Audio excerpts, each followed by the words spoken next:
We're up to number 27, Sameach Bechelko. Sameach means to take joy, Bechelko, in his portion. We will interpret it and say that that's what is commonly known as being happy. Happy with what you have. There's a second aspect that you have to appreciate that whatever you have is all that you need. If it could be better, it would be. So, if you have problems, that's what's good for you. A problem is an opportunity, a challenge. It's not something to feel badly about. So number one of this, of how, first take a reading, do you have it? Are you a happy person? And it's very, very important to realize that there's a lot of confusion on this issue. If I ask people, are you happy? They say, yeah. Take an accounting with yourself. Are you a happy person? Are you happy now? There's confusion. B of this is, realize we'd much rather be happy than rich, and we don't know what exactly we mean by happiness, and whether we have it or we don't have it, or how much we have it. I'm happy enough. We know what money is about, and we'd rather be happy than rich. We don't know where we are on happiness. Isn't that indicative of a state of confusion? C of this is, I want you to realize that it can be, you can find a man who's twitching and blinking and you know that he's miserable and you ask him, are you happy? He says, sure, I'm happy. You see, he's a nervous wreck. But he'll tell you, sure, I'm a happy person, of course. Twitching and blinking, something's wrong, definitely wrong. You can tell there's something wrong, and yet he can think of himself as being happy. Okay, so step number 2 is, happiness is not survival. When people say I'm happy and they smile, which they mean to prove it, what they mean to say is, what they usually mean is I'm not depressed, I'm not thoroughly miserable, I'm not aching, I'm surviving. It's not so bad. Say I'm happy, and they'll smile.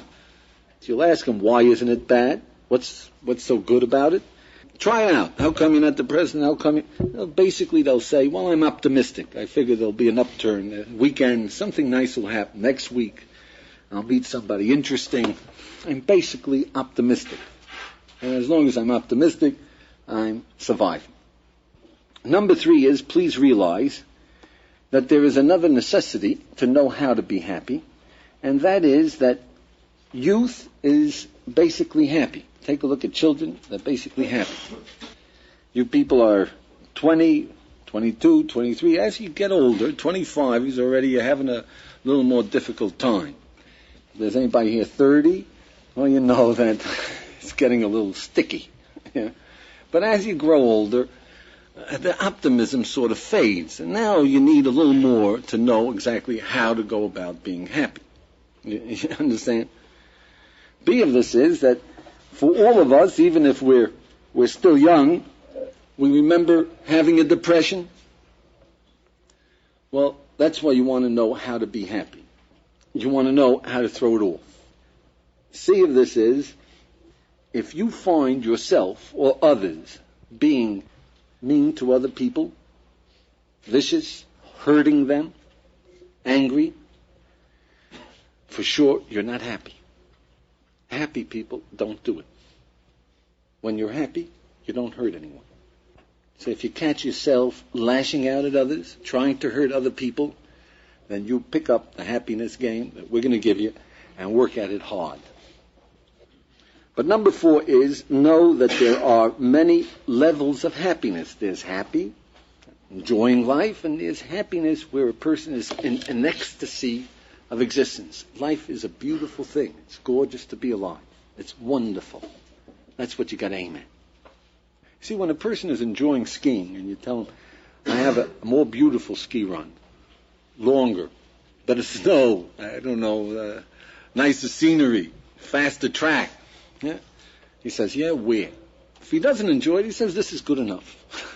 No, if you have a wonderful time at the ocean, and somebody tells you there's a more beautiful beach 15 minutes away, are you interested?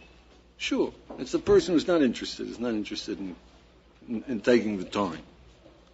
Somebody who doesn't have pleasure is not interested in more. If you're happy, and somebody will tell you that there's more happiness available, there's a greater, you can become an expert at it, you're interested.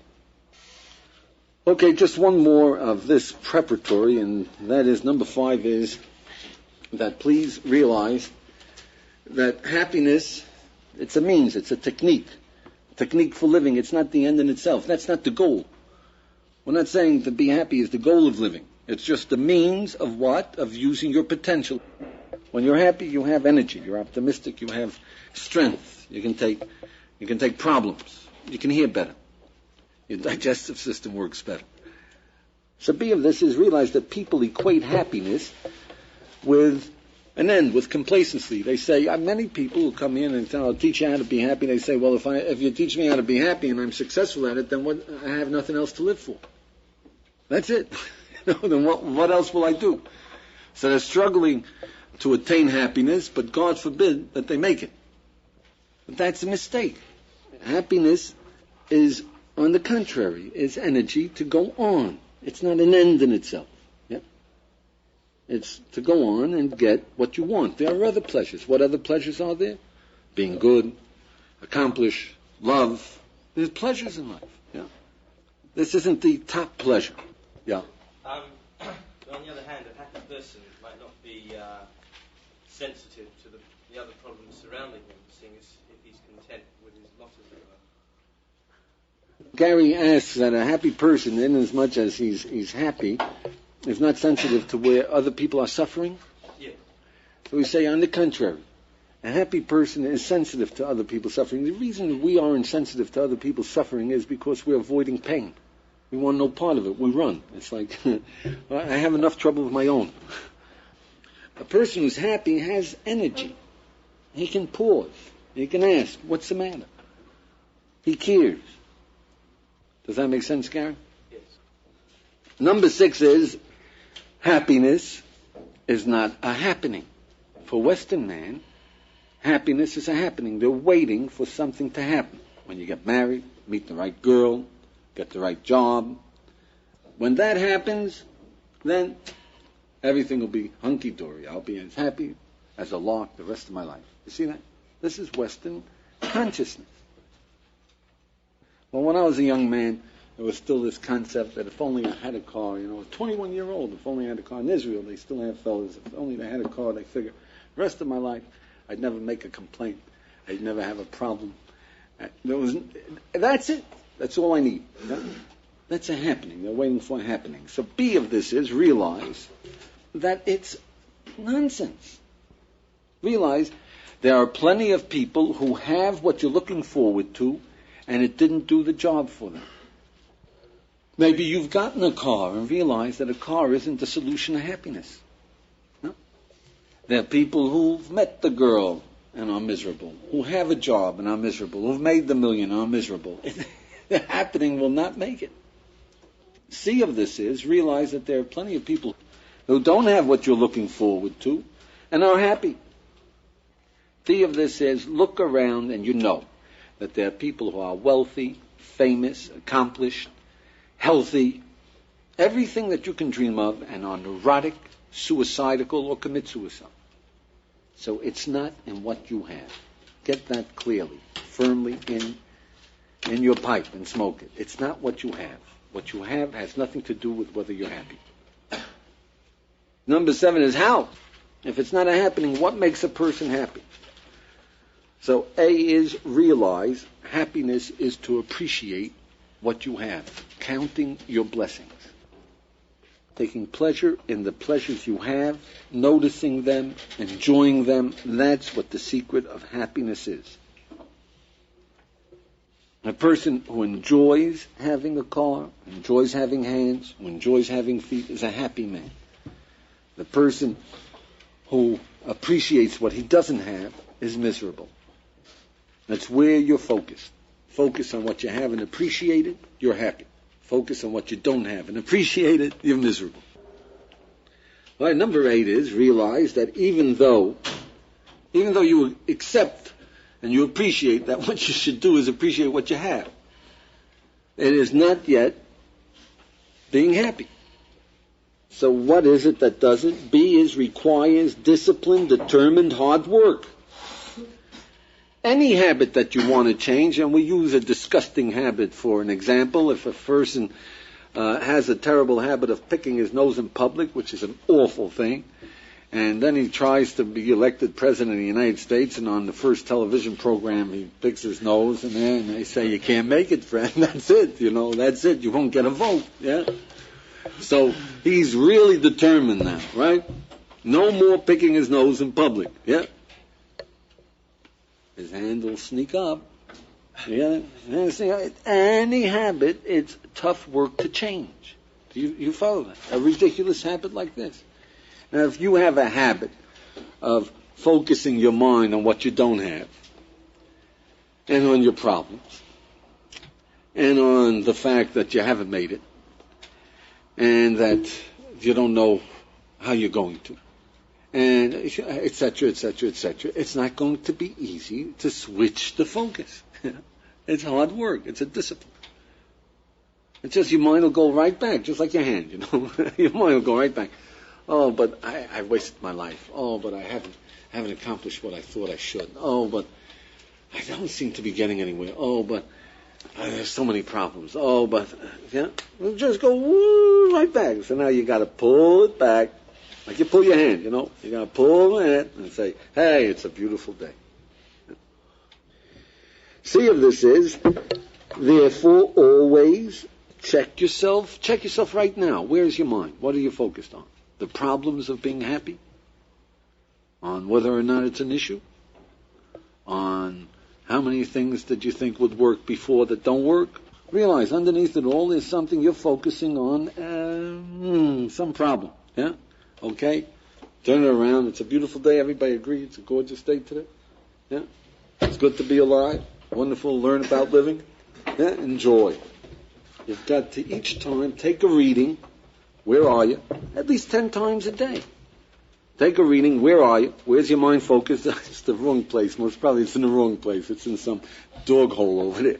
Pull them out. Yeah? Yeah. If you did that, like you say, focus, gee, it's a wonderful day out there. Right? So it's still, it doesn't ring a corresponding bell. Right now I should be ecstatic, because right now I see, wow, it's a beautiful day out there. So the question is, how much of your mind you focus on it? Come on. Yeah? How much of your mind is still focused on, I've heard of good ideas before that didn't work. Gedalia?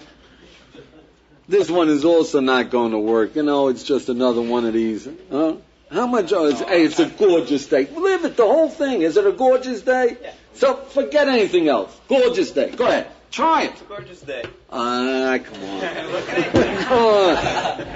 Go on, Gedalia. Yeah. I used to know this man who, in the morning he could wake up, the dog bit him, he was from his apartment, his wife left him. Everything in the world that could go wrong went wrong. He would say, if somebody would go up to him and says, how are you? He would always say, wonderful. Say, oh, it's all right. Or wonderful. I appreciated what he had to say, but eventually, if by suppressing all these things that are wrong with you and suppressing all that feeling, won't that eventually catch up with you? No, you're not suppressing it. You're focusing on the good things. You see, you're suppressing it. You're saying, I'm not going to pay attention. That's not the way to be happy. That's not the way to be happy. That's the way to be a nervous wreck. Wait for a moment. Look, if you're playing ping pong, yeah? You say, right now, what's going to be with the job tomorrow? Huh? You're there. You play. Wang, right? This is where you are. Yeah, you're not suppressing anything. This is where you are. Yeah? Be into a beautiful day. Be into a gorgeous ocean. This is where you are. That's all. That's it. There's good things around. Huh? You understand? It's not suppressing. If you're saying, I'm not going to think about it. Yeah? When you're into something, it's got your attention. Put your whole attention into it. That's it. And enjoy. Then when you come down, you say, now, what am I going to do about a divorce? What am I going to do about a job? You feel things are good. Now, let's see, what can we do? Yeah, go ahead. Look at it realistically. How can you say if it's a gorgeous day out and you lost your job and you have a wife and child to support, how can you worry about whether it's a gorgeous day? Well, first first of all, if you ask, what if you lose your wife and child, and God forbid, and you don't have bread to support them? I mean, that's pretty heavy, yeah.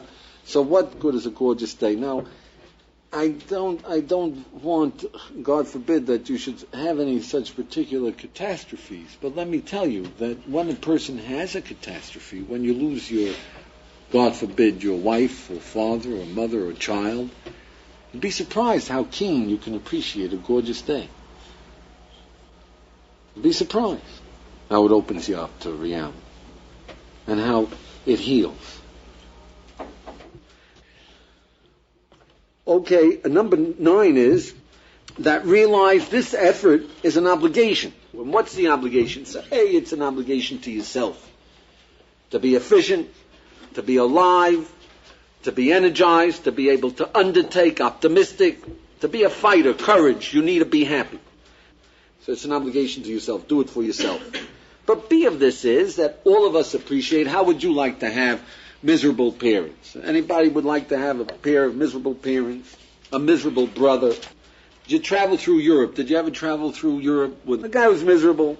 Yeah? It's terrible, isn't it? How would you like to have miserable children? Yeah? Looking forward to it? Yeah? Awful, right?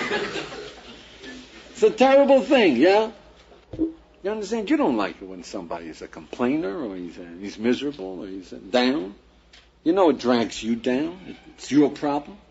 So give your children happy parents, your wife a happy husband. Does that make sense? That's your obligation. Do for them what you would want them to do for you. Number 10 is that, look, sadly, the most effective way of going about appreciating what you have, sadly, is to contrast with not having it. We can appreciate what we have if, God forbid, we're going to lose it. Then we appreciate it. So A of this is that there was a sign that used to be prevalent in the United States, especially in the garment industry, and maybe you can still buy it here and there. And the sign was a picture of a guy, and he was saying, I was miserable because I had no shoes until I met a man who had no feet. Ever see that sign? Right? So if you focus on the fact I have no shoes, I mean, that can make you very miserable until you meet a man who has no feet. And then you say, shoes? At least I got what to put them on. Yeah? So B of this is that we all know, we all remember when we were sick, or somebody in our family was very ill, or God forbid when we lost someone, how much we appreciate what it is that we lost. We all know this. Yeah? Appreciate while you have it. I know a fellow who had 3 brothers and 4 sisters. They lived in California. They lived within an hour and a half drive of each other. They never got together. And it went by 5 years, and he kept sending them invitations to, a family meeting, and they didn't show up. They didn't have the time. So one day, he sent them all an invitation. In an invitation, he said, look, I'm inviting you to a barbecue. Come and join me on this and this Sunday. And if you're not going to come this Sunday, you're not going to come to visit me when I'm alive, don't come to my funeral. I don't want any part of you. They all showed up. They're just reminding him that when you die, they can all come, they say, oh, why didn't we spend more time with him? Oh, well, dear brother. Oh, yeah. And years can go by, we don't have time for our brother or sister. Do you see that? Power of it. Appreciate what you got. By contrasting it with, God forbid, if you didn't have. So C of this is that, look, there are hospitals, find blind people. Suffer with those that are around you who are suffering, and you'll appreciate what you have. Suffer with a man who is down. Suffer with a man who is old and can't walk up the stairs. Yeah? You'll appreciate what you have. It opens you up. It's the contrast. Number 11 is, make it easy. How do you make it easy? Make a list. This way, you'll find it easy to be happy. Make a list. Spend 1 hour of good hard work. Enumerate all your blessings and put them in 2 categories. And number 1, the material blessings like hands and feet and eyes and a car and a pen and a shirt. Yeah? And all your spiritual blessings like an appreciation of a beautiful day love, understanding, God. 1 hour, work on the list. And then every day for 30 days, add 1 to each list. At night, go over and add 1. It has to be a new one. What you're doing here is you're focusing your attention on what you have. You do it for 30 days, you've switched your focus. You've switched your habit. You train yourself to appreciate what you have. So see of this, in order to do this, use the slogan to motivate yourself. If you don't appreciate what you have, there's no use getting anything more. You'll never appreciate what you're going to get. Today we think, if only I had a yacht. It would be great. Yeah, we'll get used to that too. You got used to having hands. You're going to get used to having a yacht. What else would you like? You'd like to be president? You get used to that too. What else? If you're used to having a father and a mother and having eyes and teeth and using your mind, you'll get used to anything you get. Yeah. Why is it so much easier to focus on what you don't have than what you do have? The question is, how come people spend their time focusing on what they don't have, when after all they can enjoy themselves by focusing on what they do have? Which is a very reasonable question. And the answer is that it's a very bad habit. Children don't do it. Babies, infants, they enjoy life. But as they grow older, they are taught that if they cry, they get something more. So they cry. Yeah? They are taught that by complaining, that they don't feel good, they get attention. So they complain. They look for something that they don't have. Yeah? And little by little, we get into the habit. And what about the two guys that are working in the factory? And one guy, I'm happy with my day-to-day life. And he breaks his back 10 hours a day and carries boxes. When the other guy says, I'm unsatisfied, and he goes to his boss, he gets a raise, and this poor guy has been working, 3 times longer, he's making less money than the other guy who was just there for 2 months, but he had the inclination and this... Mark is asking, the fellow who's miserable with his lot, he walks up to the boss and he says, come on, I'm working so hard for you, give me a raise. Well, the guy who's happy with his lot, he breaks his back working harder than the other guy, and he's happy, so he doesn't understand that he should ask the boss for a raise. I'm telling you, Mark, it's a misunderstanding. Happiness isn't dumb. Happiness is not dumb. First of all, if he works hard at the job, he doesn't break his back. He is on the contrary. He enjoys his work. He takes a look at his boss and he says, look, this guy wants a good, happy worker. I'm optimistic. Most probably, he'll appreciate how good I'm working. So you know what? He asks his boss, give me a raise. Why not? You got the wrong. You think happiness is complacency. Happiness is that you just suffer. Nah, come on, happiness is with it. He's with it. He's smart. He's alert. Okay, we're up to number 12, is that there's a more sophisticated use of this drill and a tougher. This is really hard work. Take this list of all your blessings, all the goodies that you have, from your hands to your feet, your eyes, and your power of love, and a beautiful day, and beauty, and music, and everything you got. Yeah? And what you do is spend a half an hour a day for 1 month putting them according to priority. What is more important, your hands or your feet? What do you say? Which do you think is more important, hands or feet? Hands. How many for feet? How many for hands? 50-50. Well, let me tell you. Let me focus your attention. You see, feet is a lot more sensationalism. You feel tied down. But hands you use practically every minute. Use it to write, to scratch your nose. You don't understand. To scratch your nose, to feed yourself. Yeah? It would be a mistake. Be a mistake. If you don't appreciate your hands. See?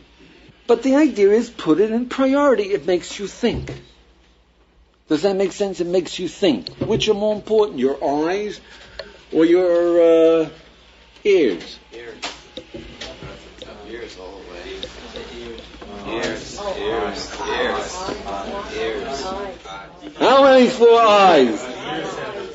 How many for ears? The Talmud tells us, Judaism teaches us that ears are more important. Yeah. Now it's hard to imagine. You see, we're taken up with our sensation. Eyes we see all the time, we see. But understanding comes through the ears. Explanation and understanding is with the ears. If you make a list of priorities, you start thinking about it. You start feeling them. You start touching them. You appreciate what you have and how many different ways you have it and how important they are and how precious they are. Now then you start putting in which would you appreciate, which is more important. You understand your sensitivity to beauty or your hands. Hands. Your brother or your hands. Hands.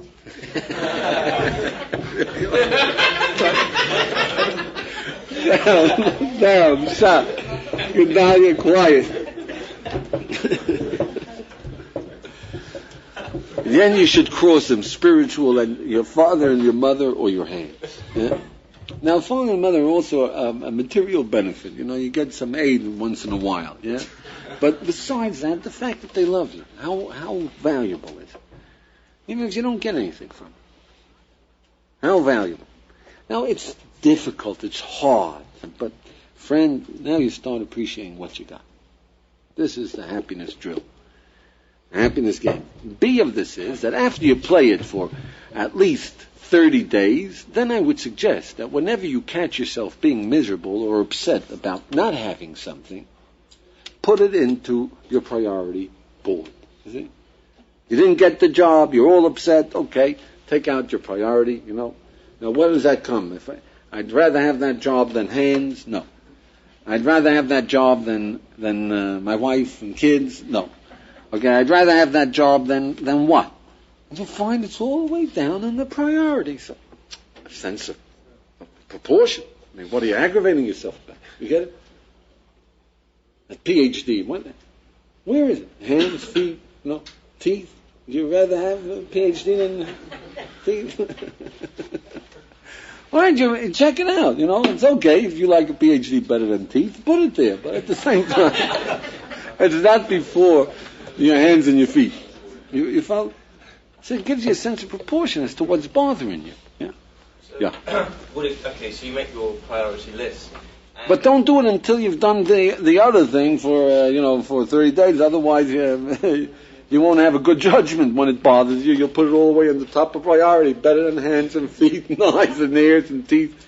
Okay, yeah. But what if you do, God forbid, lose one of those high priority things? You see, Gary asked, what if you lose your eyes? Yeah. So now you're going to really be miserable. A fella came it was really an apartment before this. He came in, and I noticed that this guy, he was a young fella, and I told him, I've never met a happier fella than you. It was just noticeable. The first thing I said to him is, how do you do it? It's fantastic. You're full of happiness. So he said to me, he was a Dutch fellow, he said to me, I got a gift of happiness when I was 9 years old. He got a gift of happiness. I didn't figure, what the heck, what are you talking about? Yeah. I said, what do you mean? Who gave you a gift of happiness? He said, God gave me a gift of happiness when I was 9 years old. I figured it's some flaky kid. Yeah, God gave him a gift of happiness. But I said, come on, tell me about it. I'd like to hear about it. So he said, well, when I was 9 years old, I was riding a bike in Holland and Amsterdam, and a wind came and knocked me off my bike. And sprawled out in the roadway, and a big truck came by, and it was full of sand. And the truck went over my leg. And my leg got cut off, and it was 5 feet away from me. And I looked at my leg, and I was very depressed. And I said to myself, this won't do you any good. And that was it. I forgot about it. Then he's told about the whole story, how they took him to the hospital. A very interesting story. Took him to the hospital, and he's in the hospital, and they patched him up. And his parents come. And his parents come in, and they say, "Oh, wow, our son, what's going to be? He don't have a leg. What's going to be? Terrible, terrible." He said to them, he's 9-year-old says to his parents, he says, "You're going to have to get used to it." They said, we're going to have to get used to it. You're going to have to get used to it. He says, no, I don't. They said, what are you talking about? He said, I'm used to it. He said, I got a gift of happiness when I was 9 years old. I noticed that all my friends get all wrapped up and all worked up about nothing. For me, I appreciate what I got. If God forbid you lose your eyes, you'll learn to appreciate what you got. Okay, number 13 is that, look, in reality, the essence is to appreciate that not being happy is like a spoiled brat. So let's give an example. If you're standing there at Hebrew University, on the main campus, and up they come, they drive up with a beautiful new Buick, air-conditioned, the whole works, a beautiful car. Yeah? And I drive up, and a guy comes out, and he takes out the keys, and he sees the young man standing there, and he hands the young man the keys, and he says, it's yours, a present from your father. Yeah? Everybody's looking, wow, whoa, Hebrew University, you can imagine, yeah? And this kid starts crying. He starts crying. Everybody wants to know, what's he crying about? What's up, what's he crying about? So you figure that maybe his father died, this is a gift from the grave, people are concerned, he's bawling, he's disconsolate. Yeah? Finally they get a couple of words out of him. I wanted a Cadillac. What do you think? Dirty brat, huh? He wanted a Cadillac. Yeah? Well, all right, you want a Cadillac? Go ahead, hire out the Buick, work a little more, trade it in. Yeah. But for goodness sake, you get a Buick, right? So B is realize that is us, my friends. That's us. Whatever we have is a heck of a lot more than a Buick, and the difference to what we're thinking about is less than from a Buick to a Cadillac. We have eyes and feet, for nothing. Mind, live in a free country, you have an education.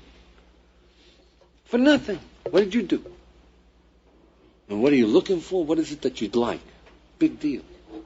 But that's where we're focused on. I wanted a Cadillac. That's the essence. 14 is that, look, Jewish consciousness was that when a Jew gets up in the morning, the first thing that he says is, thank God I'm alive. That's Moda Ani Lefanecha, right? Thank God that I'm alive. When it comes to the synagogue, so there's a series of blessings that you're supposed to thank the Almighty for what He's given you. The first thing that we thank the Almighty for is that we have a mind. Sechvi vina.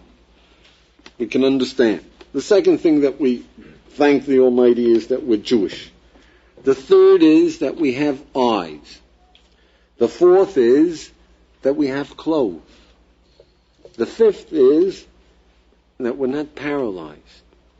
Now, you ask, why don't we ask for our ears, that we're not deaf? That's an understanding. That's the first thing. Pay attention. And to the priorities, and to how we go about thanking Him. There's something to learn. Pay attention. Number 15 is that as far as the Jewish people is concerned, the greatest good in life is to be alive.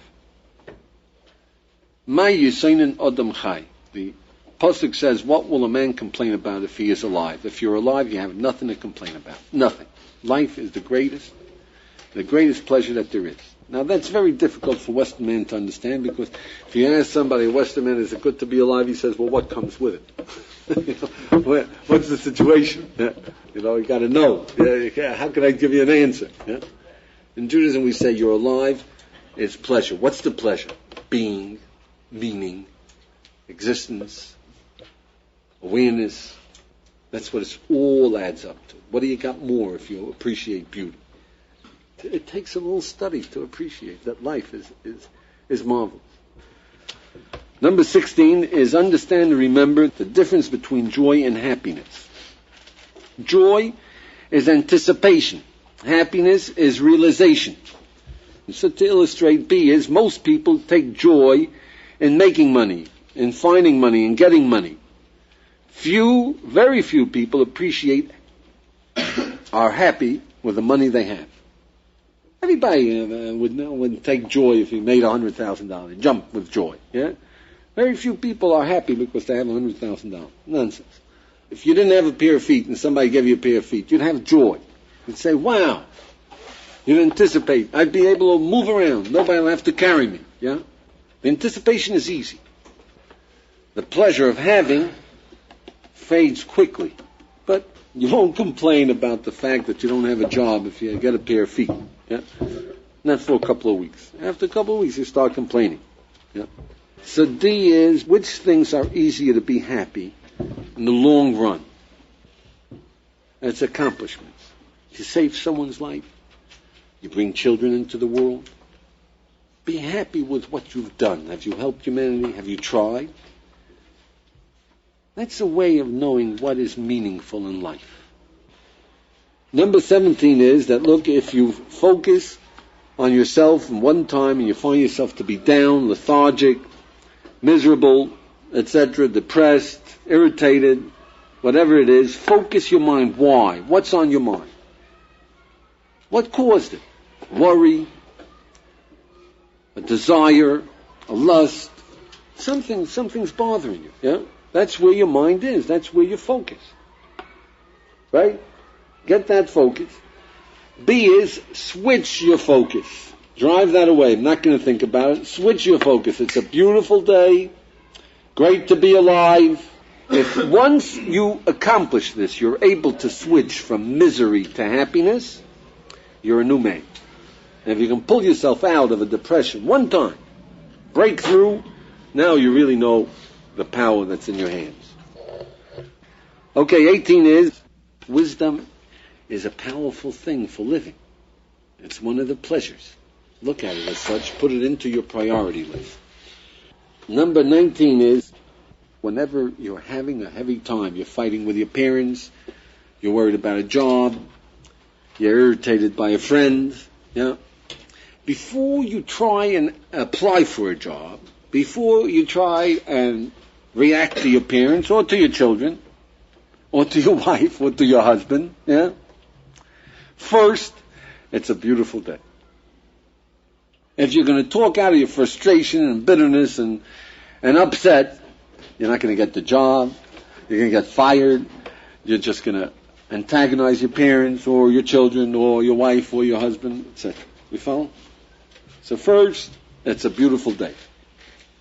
Throw yourself into it. Okay, why do we need this?